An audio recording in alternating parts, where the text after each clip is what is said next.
السلام عليكم. فيديو النهارده معانا فيه اكتر من وصفات متنوعه من الكيك، في منها اللي عملناها في الفرن ومنها اللي عملناها من غير فرن خالص. هنعمل كمان كب كيك وكوبايات الكيك، افكار كتير ومتنوعه. تابع بقى الفيديو للاخر، ما تنسيش كمان لايك للفيديو، اشتركي كمان في القناه وفعلي الجرس عشان يوصلك اشعار باي فيديو جديد. اول وصفه معانا اول نوع هنعمله النهارده من الكيكه، هنعمل كيكه الشاي اليوميه بالفانيليا. هنستخدم فيها 2 بيضه، استخدمت الخلاط زي ما شايفين كده، ضفت عليه كوبايه من السكر واتنين بيضة زي ما شفنا كده ونقطتين من الفانيليا وكمان خل. ضربت البيض مع السكر كويس جدا زي ما شفنا كده لحد ما السكر داب معانا والخليط بقى لونه فاتح. بعدين وقفت الخلاط وهبدأ انزل بكوباية من اللبن، ضربتها برضو كويس جدا. بعدين بدأت اضيف كوباية الا ربع من السمنة على الزيت، ضفت نص الكوباية زيت والربع الباقي سمنة.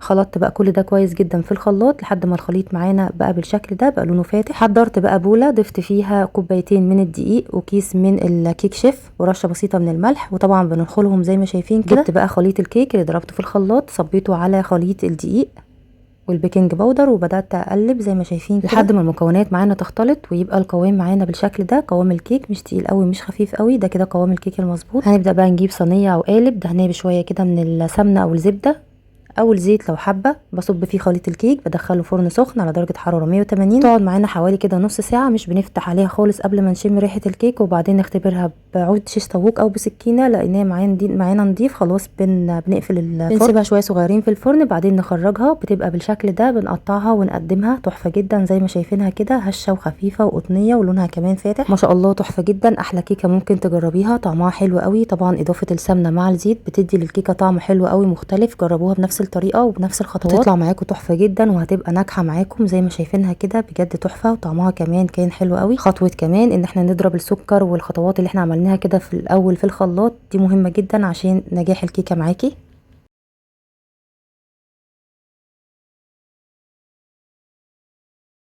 لازم توصلي للخليط يبقى لونه فاتح عشان تتاكدي ان السكر داب معاكي وهتطلع معاكي بالجمال ده. جربوا الوصفه بنفس الطريقه ونفس الخطوات، هتنجح معاكم من اول مره وهتعتمدوها على طول من حلاوتها، بجد تحفه. جربوها بنفس الطريقه جنب كوبايه الشاي بقى للفطار او العشاء، تحفه جدا. احفظي بقى الفيديو ده عندك لانه فيه مجموعه كتير من الكيكات، وصفات متنوعه من الكيك وكمان التورته، هتنفعك جدا. ترجعي لها في اي وقت تحتاجيها في اي مناسبة، هتبقى سهلة ومعاكي وسريعة وكمان اقتصادية زي ما شفنا كده، ما كلفتناش كتير. ندخل بقى على تاني وصفة معانا النهاردة.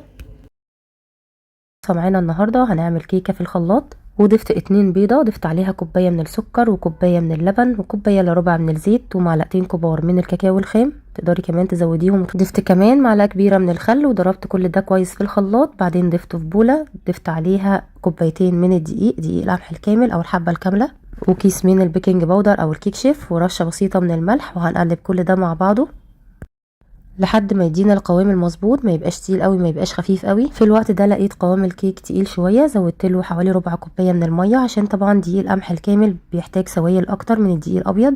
قلبت كويس لحد ما بقى القوام معانا مظبوط، صبيته بقى في بايركس او قالب ودخلته الفرن على درجه حراره 180 او متوسطه. بتقعد معانا حوالي كده نص ساعه، طبعا مش بنفتح عليها خالص قبل نص ساعه، وبنختبرها لو لقينا السكينه خرجت معانا نظيفه خلاص كده بتكون استوت. اول ما بتخرج طبعا بنضيف لها بقى صوص شوكولاته او النوتيلا اللي احنا جهزناها كده في الاول، او تسيبيها كده زي ما هي زي ما تحبي. ضفت لها كمان للتزيين مارشميلو وقطعه كده من الشوكولاته، تديها شكل حلو وكمان طعم حلو. طبعا بتستني عليها تبرد الاول او تهدى بعدين تضيفي لها الصوص، تستني عليها كمان لما تبرد وتبداي تقطعيها بالشكل ده ونشوف كده شكلها من جوه قد ايه هي هشه وخفيفه وطعمها حلو جدا، كمان صحيه عشان طبعا استخدمنا دقيق قمح كامل. جربوا الوصفه وندخل بقى على الوصفه اللي معانا بعد كده. جبت بوله وضفت فيها بيضه، ضفت عليها فانيليا وضفت عليها نص كوبايه من السكر، ضفت كمان نص كوبايه من اللبن وربع كوبايه من الزيت وحوالي معلقه كبيره من الكاكاو الخام. قلبت كل ده كويس بالمضرب اليدوي زي ما شايفين لحد ما كل المكونات معانا تختلط. هنبدا بقى نضيف الدقيق، استخدمت دقيق الحبه الكامله، استخدمت كوبايه وعليها معلقه صغيره من البيكنج باودر ورشه بسيطه من الملح، وبقلب كل ده كويس. لقيت الخليط تقيل معايا شويه، زودت شويه كده من اللبن او ممكن طبعا تستبدليه بالميه لحد ما ظبط معانا القوام، بيبقى مش تقيل قوي مش خفيف قوي. صبيته بقى كده في كوبايه او حاجه عشان تسهل علينا طبعا التشكيل. احنا بنعمل بان كيك بنعمله كده ميني. سخنت طاسه فيها شويه كده من الزيت،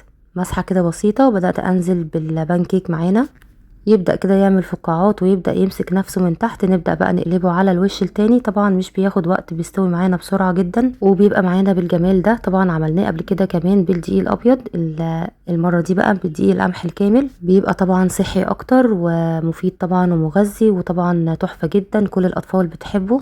بخلص بقى كل الكمية بنفس الطريقة. طبعا كوباية من الدقيق بس استخدمناها وهتعمل معانا كمية كويسة جدا من البانكيك. طبعا على طول بقى بتخرجيه لانه بياخد لون بسرعة، بيستوي كمان معاكي بسرعة. ودي كده الكمية اللي طلعت معانا ما شاء الله تحفة جدا. طبعا تقدري كمان ترشي عليه سكر بودر للتزيين او عسل او سيرب او صوص شوكولاتة او شوكولاتة كده زي ما عملت، شوكولاتة بيضة او شوكولاتة غامقة بالشكل ده. تحفة جدا وسهل وسريع. تقدميه بقى كده جنب كوباية الشاي او النسكافيه على الفطار او العشاء او حاجة كده حلوة بين الوجبات. جميل جدا وطبعا صحي ومفيد. جربوا الوصفة ان شاء الله تعجبكم. وما شاء الله زي ما شايفين كده الكمية ما شاء الله كويسة جدا، طعمه كمان كان حلو قوي. الفكرة بقى اللي معانا بعد كده هنعمل كيكة التايجر، تحفة جدا. وفي الخلاط هنستخدم 2 بيضة، ضفت عليهم كوباية من السكر وفانيليا، وهضرب البيض مع السكر كويس. ما استخدمناش بيض كتير زي ما شايفين كده، هتطلع معانا تحفة جدا. قلبت بقى او ضربت البيض كويس مع السكر لحد ما لونه بقى فاتح بالشكل ده. بعدين قفلت الخلاط وضفت كوبايه من اللبن، عليهم نص كوبايه من الزيت ومعلقه كده من الخل، معلقه كمان من السمنه البلدي، دي اختياري حابه تضيفيها او لا، بس بتدي طبعا طعم حلو قوي للكيكه. ضربت بقى كل ده كويس مع بعض لحد ما الخليط معانا بقى بالشكل ده. جبت بقى بوله فيها 2 كوبايتين من الدقيق، عليهم كيس من البيكنج باودر او الكيك شيف، ضفت معاهم كمان معلقتين كبار من النشا ورشه بسيطه من الملح، وقلبت كويس. بعدين ضفت الخليط اللي احنا ضربناه كده في الخلاط لحد ما بقى القوام معانا بالشكل ده. كده الخليط جاهز معانا. هبدأ بقى اقسمه كده على بولتين. في اول بولة هضيف فيها كده شوية من الكاكاو، حوالي كده معلقتين كبار. ضفت كمان عليهم معلقة كده من المية عشان يبقى معانا الخليط مظبوط. طبعا انا استخدمت بس معلقة كبيرة من الكاكاو، طبعا زوديها بقى هتبقى احلى معاكي كمان، كان دول اخر كده شوية عندي. قلبت كويس كده بقى الخليط جاهز معانا بالشوكولاتة وكمان بالفانيليا. هنبدأ بقى نضيف زي ما شايفين كده شويه بالفانيليا، عليه شويه كده بالشوكولاته لحد ما نخلص الخليط كله. هنعمل بقى بالسكينه شكل كده الورده في الاخر. بعدين هندخلها بقى الفرن على درجه حراره متوسطه او 180. طبعا مش بنفتح عليها قبل نص ساعه، نختبرها. طبعا لو لقينا السكينه نظيفه او عود الشيش طاووق نضيف خلاص بنخرجها، بنسيبها بس شويه صغيرين كده في الفرن ونبدا بقى نخرجها على طول. طبعا انا استخدمت ورق زبده حطيته كده في الصينيه عشان هقلبها او هخرجها بالشكل ده. خرجت معانا بالجمال ده، هشه وطريه وطعمها حلو قوي، كمان شكلها حلو قوي. طبقات كده ما بين الشوكولاتة والفانيليا تحفة. طبعا مش محتاجة بقى اي حاجة جنبها ولا صوص ولا اي حاجة، تقدري تضيفي صوص شوكولاتة لو حابة، بس هي كده طبعا طعمها حلو قوي وهشة وخفيفة زي ما شايفين كده. طبقات تحفة جدا وتنفع طبعا كتير في الفطار او العشاء او حاجة كده جنب كوباية الشاي او بين الوجبات. تنفعك طبعا كتير لو عندك اطفال، بتبقى منجزة جدا وحلوة. طبعا الكيكة تغنيهم طبعا عن الحاجات الحلوة اللي بيجيبوها كده من بره. تحفة، جربوها بنفس الطريقة هتعجبكم قوي، وكمان اقتصادية ما كلفتناش كتير. وطبعا كل ما استخدمنا كاكاو خام نوع حلو كل ما هتبقى معانا الكيكة كمان طعمها احلى. استخدموا طبعا كاكاو خام اسباني بيبقى تحفة جدا وطعمه حلو قوي. الفكرة اللي معانا بعد كده هنعمل الكيكة او التورتة التحفة دي. استخدمت فيها بيضتين بس، ضفت عليها نص كوباية من السكر وفانيليا، وقلبت البيض مع السكر كويس جدا بالمضرب زي ما شايفين كده لحد ما السكر داب معانا. وبعدين بدأت اضيف نص كوباية من الزيت، نص كوباية من اللبن، ومعلقة كده من الخل، واقلب كل ده كويس جدا لحد ما كل المكونات تختلط. بعدين ضفت المكونات الجافة وهي عبارة عن كوباية وربع من الدقيق، عليهم ربع كوباية من الكاكاو الخام، رشه بسيطه من الملح، وكيس من الكيك شيف او البيكنج باودر. بنقلب بقى كل ده كويس مع بعض لحد ما المكونات معانا تختلط وتبقى بالشكل ده. بجيب بقى قالب او صينيه مبطناه كده بشويه من الزيت او السمنه، معاه كده رشه بسيطه من الدقيق عشان طبعا ما تلزقش معانا وتتقلب بسهوله. صبيت فيه خليط الكيك، دخلتها فرن سخن على درجه حراره 180 وخرجت معانا بالشكل ده. طبعا سبتها تهدى الاول بعدين قلبتها. نسيب بقى الكيكه تبرد. جبت بقى حله ضفت فيها كيس من الكريم كراميل اللي هو البودر، ضيف عليهم معلقتين كبار من النشا، ضفت عليهم كوبايتين من اللبن، وهقلب كل ده كويس جدا على البارد. بعدين نرفعه على النار مع التقليب لحد ما يغلي طبعا ويتقل قوامه زي ما شايفين كده. الكراميل بقى اللي بيجي كده مع الباكت بضيفه في نفس القالب طبعا بعد ما غسلناه كويس. بعدين بصب عليه خليط الكريم كراميل اللي احنا كده سيبناه يغلي على النار، وباخد بقى الكيكه على طول زي ما شايفين كده، بحطها تاني في الصينيه بالشكل ده، بسيبها بقى تبرد، بضغط كده عليها شويه بسيبها تبرد، بعدين ادخلها التلاجة لحد ما الكريم كراميل يتماسك معانا ويبقى بالجمال ده، بيبقى تحفه جدا. نبدا بقى نقلبه. وطبعا كمان انا دهنت الصينيه قبل ما اضيف فيها الكريم كراميل، دهنتها برضو بدهنه كده بسيطه من الزيت عشان تتقلب معانا بكل سهوله، وبتطلع معانا بالجمال ده. حاجه جميله جدا، كل اللي هيشوفها مش هيصدق انك عاملاها في البيت. تحفه جدا، طعمها كمان حلو قوي. كيكه كده منعشه وساقعه في جو الحر والصيف ده، بجد طعمها حلو جدا. الكراميل مع الكيكه طعمه بجد تحفه. جربوا الوصفه ان شاء الله تعجبكم، وسهله زي ما شفنا كمان، ما خدتش وقت في تحضيرها. الوقت كله بس كان اللي هو وقت الكراميل اللي هو بيجمد، لكن هي كانت بسيطه وسهله. تقدروا تعملوها كمان لو عندكم عيد ميلاد ومش بتعرفوا تورته، تعملوها شكلها حلو جدا في التقديم، وكمان طعمها حلو قوي. ندخل بقى على الفكره معانا اللي بعد كده. استخدمت بيضه، ضفت عليها 4 معالق كبار من السكر وفانيليا، وقلبت كل ده كويس جدا، السكر مع البيضه اللي احنا ضفناها، لحد ما لونه يفتح بالشكل ده. نبدا ننزل بنص كوبايه من اللبن وربع كوبايه من الزيت، بقلب كويس لحد ما المكونات معانا تختلط. بعدين نبدأ نضيف الدقيق. استخدمت 6 معالق من الدقيق، معالق كبار. وبعدين ضفت معلقة صغيرة من البيكنج باودر. استخدمت كمان معلقتين كبار من الكاكاو الخام الاسباني، ورشة بسيطة من الملح، وبس كده. بقلب بقى كويس جدا لحد ما المكونات معانا تختلط وتبقى بالشكل ده. هنجيب بقى طاسة ندهنها كده دهنة بسيطة من الزيت او السمنة، ونصب فيها خليط الكيك، نرفعها على النار تكون هادية، بنغطي عليها وبتستوي معانا، ما بتاخدش وقت.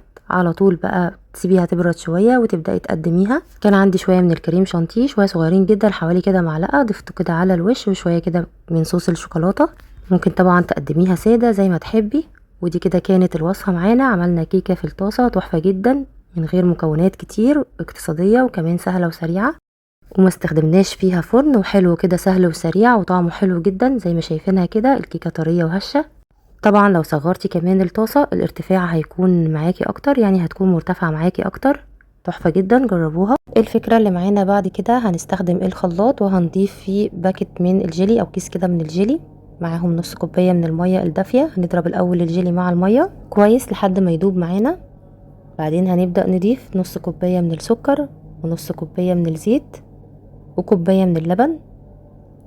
هنضرب كويس الخليط ده في الخلاط لحد ما يتكون معانا صوص. انا كمان ضفت كمان ربع كوبايه من الزيت تاني، لقيت الخليط خفيف فزودت شويه من الزيت بالتدريج لحد ما يتقل معاكي. مجرد ما بيتقل معانا باخد كده كوبايه منه، كوبايه كده مش مليانه. في نفس بقى الخلاط بضيف بيضتين، وبضيف فانيليا وشويه كده من الخل، وبضرب كل ده كويس جدا لحد ما المكونات معانا تختلط. ببدا بقى اضيفها في بوله، وبضيف عليها كوبايه ونص من الدقيق. طبعا المعيار ده نص كوبايه فضفت 3. بضيف عليهم بقى كيس من الكيك شيف ورشه بسيطه من الملح، وبقلب كل ده كويس مع بعض. بعدين بقى بصبه في صينيه مدهونه بشويه من الزيت، بدخلها بقى فرن سخن على درجه حراره 180، وده بيكون شكلها بعد نص ساعة او حسب طبعا درجة حرارة الفرن عندك. بسيبها بقى تبرد وتهدى شوية، بعدين نبدأ نصب عليها او نضيف عليها الصوص اللي احنا جهزناه كده في الاول. رشه بقى بسيطه كده من اي شوكولاته عندك. استخدمت الشوكولاته الملونه دي او اي حاجه تزينيها، او تسيبيها كده زي ما هي، تحفه جدا. وتبداي بقى تقدميها. طبعا بتتقدم بقى بارده. كيكه تحفه وسهله، ما كلفتناش كتير، وطعمها حلو قوي. الوانها كده مبهجه وبتعجب قوي الاطفال. ودي كده كانت الفكره معانا. جربوها، طعمها حلو جدا ومميز وهشه وخفيفه، وبجد طعمها حلو قوي. اضافه طبعا الجيلي اداها طعم مميز وحلو. طبعا تقدروا كمان تستبدلوا جيلي الفراوله باي نوع عندكم او اي نكهه بتحبوها. ودي كده كانت الفكرة معانا. جربوها ان شاء الله تعجبكم. الفكرة بقى اللي معانا بعد كده، جبت الخلاط وهضيف فيه كوباية من السكر، وضفت عليها كوباية من اللبن، ضفت كمان كوباية من الزيت، ونص كوباية من الكاكاو الخام. هضرب كل ده كويس مع بعض في الخلاط لحد ما يتكون معانا صوص. هاخد منه كوباية.